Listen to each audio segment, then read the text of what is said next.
Hi everybody, welcome to the first of the 2019 Better Health Together videos, and today we're having a conversation around suicide prevention, and with me is Sharleen Delane, who is the Manager of Suicide Prevention here in Waffa.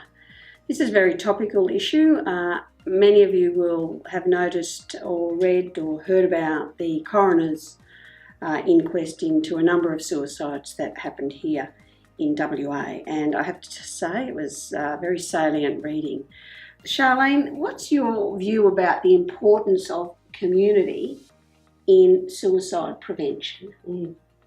I think community is one of the key solutions to suicide prevention, and that was really clearly made in the coroner's reports and recommendations, and it comes up in lots of different reports, but most importantly when we've had community consultations in all the suicide prevention trial sites, all of the community's answers to it have been some similar, but there are nuances that are really, really key that only the community can know.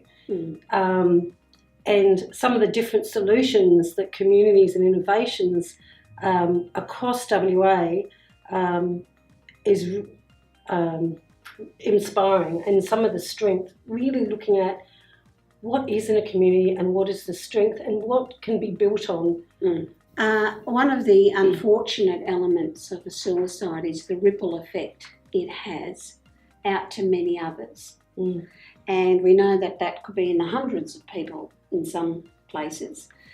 And I imagine the conversations you're having in communities in the suicide trial sites is also picking up the importance of recognising others who have been impacted by a suicide.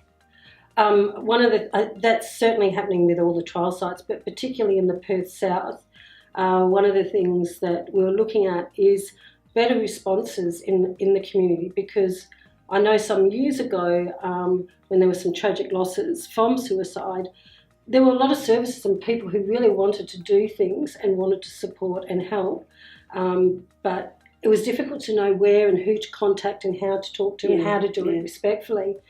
I think one of the exciting things that's happening in Perth South is that there has been such goodwill of community and service providers there that have come together, but they're really looking at when there is when the police are notified of a sudden death. There's a whole process that goes, that happens, that brings the people together within 24 to 48 hours. So what we're finding now is we're picking up all of the sudden deaths in that trial site, whereas before a lot of it was just by word of mouth and then trying to check it out if it's right, and then trying to coordinate it, and then that could be weeks down the track. And yet we know that we can.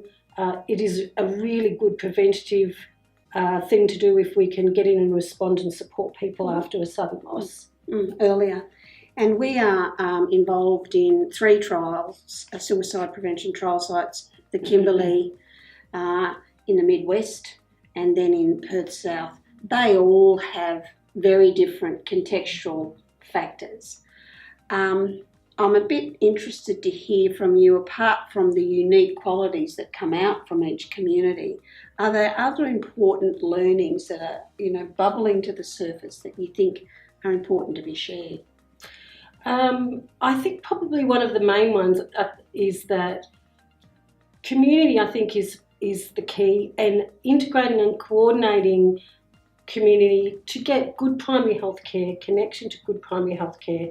Also, for community to actually be supported, to be able to wrap around their vulnerable people, whether it's their middle-aged men, whether it's their youth, or whether it's Aboriginal population. So another thing that we've looked at is the importance of lived experience. But for people, if they're sharing their experiences, that it's safe for them, but it's also safe for the person listening to it. For community, for meaningful, genuine consultation to happen with community, it's not just a one conversation. It's actually a process, and sometimes it might be one step forward, but it's like, okay, now we have to stop, because to get to the next step, we need to have some more training, or we need some more support for lived experience. And then when that happens, the community is ready, and then you can get to the next step. So it is a dynamic process, and that's one of the wonderful things that is working with communities. But I think the important thing you've also highlighted is the conversations that need to or have to happen in communities for them to feel like they can impact on this terrible issue. So thank you very much, Sharleen. Thank you. Bye for now. See you next time.